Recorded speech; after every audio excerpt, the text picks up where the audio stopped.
நண்பர்களுக்கு வணக்கம். ஆரோக்கியா வியூஸ்ல இருந்து உங்கள் ஆரோக்கிய ராணி பேசுறேன். இன்னைக்கு நம்ம எடுத்துக்க டாபிக் எதுனா, பாட்டாளி மக்கள் கட்சி பற்றியும் தற்போது அமைகின்ற கூட்டணி நிலவரங்கள் குறித்தும் நடைபெறுகின்ற விவாதங்களை பற்றி தான் நம்ம இன்னைக்கு பேச போறோம். பாட்டாளி மக்கள் கட்சி முதலில் வன்னியர் சங்கமாக இருந்தது. பின்னர் டாக்டர் ராமதாஸ் அவர்களால் அது பாட்டாளி மக்கள் கட்சியாக உருவெடுத்தது. வன்னிய பெருமக்களுக்காக ஏற்படுத்தப்பட்டது அப்படின்னு சொன்னாலும் பிற சாதியினரும் அதுல இருந்தாங்க.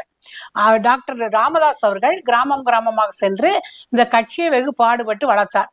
பின்பு அன்புமணி ராமதாஸ் அவர்கள் மருத்துவக் கல்லூரியில் படிப்பை முடித்தவுடன் அவரை கட்சிக்குள் கொண்டு வந்தனர். இதற்கு அரும்பாடுபட்டவர் ஜி.கே. மணி அவர்கள். ஜி.கே. மணி அவர்கள் ஆரம்ப காலத்திலிருந்தே ஐயாவோடு பயணிக்கிறார். அப்புறம் அன்புமணி ராமதாஸ் கட்சிக்குள் நுழைந்து ஒரே ஆண்டிலேயே ஒரு அடிப்படை உறுப்பினராகி, பின்னர் இளைஞர் அணி தலைவராகி, அதற்கு பின்னர் அவர் எம்பி ஆகி, ராஜ்யசபா எம்பி ஆகி, அப்புறம் ஒரு அமைச்சர், மத்திய சுகாதாரத்துறை அமைச்சர் என்ற அளவிற்கு உயர்ந்தார். இந்த அளவிற்கு படிப்படியான முன்னேற்றம் ஒரே ஆண்டில் நிகழ்ந்தது. இப்படி பல்வேறு கோணங்களில் மகனை அழகு பார்த்தவர் ராமதாஸ் ஐயா அவர்கள். அவருக்கு ஒரு முக்கியத்துவமும் கொடுத்தார். நமது தமிழ் மாநிலத்தின் வட பகுதிகளில் மட்டுமே பாட்டாளி மக்கள் கட்சி இருந்தது. அதை தென் பகுதிகளுக்கு கொண்டு சென்று பாட்டாளி மக்கள் கட்சியை விரிவுபடுத்தியவர் அன்புமணி. இருவருமே சமமாக பாடுபட்டார்கள் இந்த கட்சிக்காக.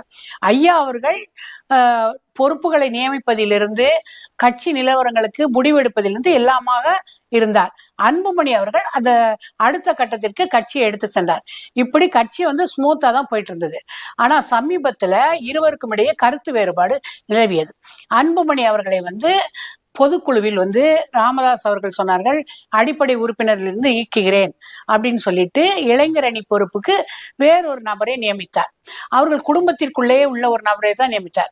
இதற்கு அன்புமணி எதிர்ப்பு காட்டினார். நிச்சயமா அடுத்த குழுவுக்கு நீ வரக்கூடாது அப்படின்னு சொல்லி மிரட்டினார். இதுல என்ன ஆச்சுன்னா, தொண்டர்கள் 50-50 போயிட்டாங்க. பாதி பேர், அதாவது கட்சியின் ஆரம்ப கட்டத்திலிருந்து வந்தவர்கள்லாம் ஐயாவோடு இருந்தார்கள். அதற்கப்புறம் அன்புமணியால் புதிதாக சில பேர் உறுப்பினர்களாக, நிர்வாகிகளாக நியமிக்கப்பட்டார்கள். இப்படி இருந்தது. அன்புமணி பொறுப்பு வைத்து அவர் ஏற்படுத்திய நிர்வாகிகள்லாம் செல்லாது அப்படின்னு ராமதாஸ் அறிக்கை விடுவதும், ராமதாஸ் நியமித்த நிர்வாகிகள் செல்லாது என்று அன்புமணி மாறி மாறி அறிக்கை விட்டு கொண்டிருந்தார்கள். ஒரு கட்டத்தில் ராமதாஸ் அவர்கள் அன்புமணியை கட்சியை விட்டே விலக்கிவிட்டார்.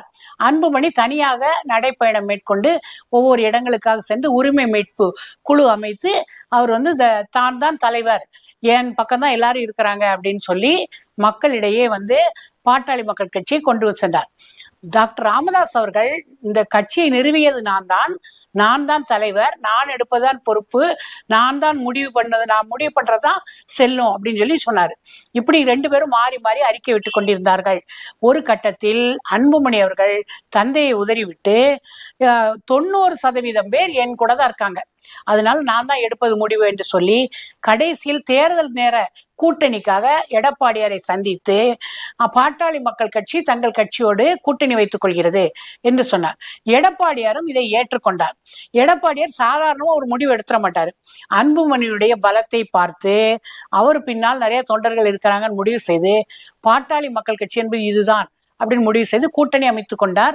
17 சீட்டுகள் பாட்டாளி மக்கள் கட்சிக்கு ஒதுக்கிவிட்டார்கள். ஆனால் ராமதாஸ் என்ன சொல்கிறார் என்றால், நாங்கள் டெல்லி உயர் நீதிமன்றத்தில் வழக்கு தொடுத்திருக்கிறோம், தேர்தல் ஆணையத்திற்கு நாங்கள் தகவல் தெரிவித்திருக்கிறோம், நான் தான் தலைவர், நான் எடுப்பதான் முடிவு, அன்புமணி தலைமையில் உள்ள பாட்டாளி மக்கள் கட்சி செல்லாது அப்படின்னு சொல்லி அவர் ஒரு தனி லைன்ல போயிட்டு இருக்காரு. இப்போ கூட்டணிக்குள்ள இப்ப பாதிக்கப்படுறது யாருன்னா பாட்டாளி மக்கள் கட்சி தொண்டர்கள் மட்டும்தான். இப்போ ராமதாஸ் ஐயாவோடு ஜி.கே. மணி, பாமக அருள் போன்றவர்கள் இருக்கிறார்கள். அன்புமணியோடு வழக்கறிஞர் பாலு, திலகமாமா போன்ற தலைவர்கள் இருக்கிறார்கள். ஏறக்குறைய உடல் தளர்ந்து ரொம்ப சோர்ந்து விட்ட நிலையில் இருக்கிறார் ராமதாஸ். அவர் என்ன பண்ணலாம்னா, வயது மூப்பின் காரணமா ஒரு கௌரவ தலைவராக இருந்து கொண்டு தன்னுடைய மகனை வழி நடத்தலாம். ஆனா அப்படி இல்லை, அவர் இன்னும் தான் தலைவராக இருக்கவே விரும்புகிறார். அன்புமணி என்ன சொல்கிறார், அவரால் முடிவெடுக்க முடியவில்லை, நியாயமா பார்த்தா அவர் பெரியவர், அவர் பொறுப்புலே இருக்கட்டும், ஆனா சுத்தி இருக்கிறவங்க எல்லாம் அவரை ரொம்ப ஸ்பாயில் பண்றாங்க, அவரால் முடிவெடுக்க முடியாத நிலைக்கு அவருக்கு மனக்குழப்பத்தை ஏற்படுத்துகிறார்கள் அப்படின்னு சொல்லி வன்மையாக கண்டிக்கிறார். இந்த மாதிரி நிலைமை போயிட்டு இருக்கு, ஒரு முடிவு எட்டாத வரைக்கும். தேர்தல் நெருங்கி விட்டது, இன்னும் 4 மாதங்கள் கூட இல்லை. இப்ப வழக்கு தொடுத்த நிலை, வழக்கு எந்த நிலைக்கு திரும்பும் என்று கூட தெரியவில்லை. இந்த கூட்டணி செல்லுமா, இந்த கூட்டணியின் முடிவு என்ன அப்படிங்கிறது தெரியல. இப்போ கட்சி தொடங்குறதே கஷ்டம். தொடங்கி இத்தனை ஆண்டு காலம், கிட்டத்தட்ட 26 வருடங்களாக அவர் கொண்டு வந்துட்டாரு. இப்போ ஒரு நல்ல ஒரு நிலையில இருக்கையில இப்போ பிரச்சனை ஏற்பட்டிருக்கு. இது வேற யாரோ தொண்டர்களுக்கு மத்தியில் ஏற்படல, தந்தை மகனுக்கிடையே உள்ள பிரச்சனை. இதை அவர்களை சுமூகமாக அவர்கள் வீட்டினுள் அமர்ந்து பேசி குடும்பத்துக்குள் ஒரு நல்ல சூழ்நிலையை கொண்டு ஒரு முடிவுக்கு கொண்டு வரலாம். கொண்டு வந்தால் இந்த கட்சி பலம் பெறும்.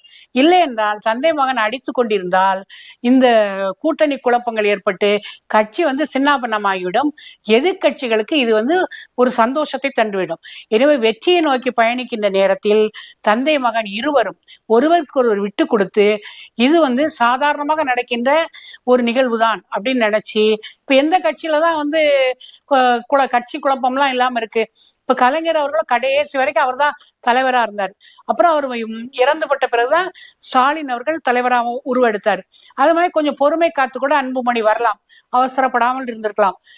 ராமதாசும் தன்னுடைய உடல்நிலை கருதி அவர் அன்புமணிக்கு வழிவிட்டு அவர் நல்லா கைடு பண்ணலாம். அது மாதிரி இருவர் ஒருவருக்கு ஒரு பரஸ்பரம் புரிந்து கொண்டு நடந்தால் இந்த பாட்டாளி மக்கள் கட்சி நல்ல சதவீதத்தில் வெற்றி பெறும் என்று கூறிக்கொண்டு விடைபெறுகிறேன். நன்றி, வணக்கம்.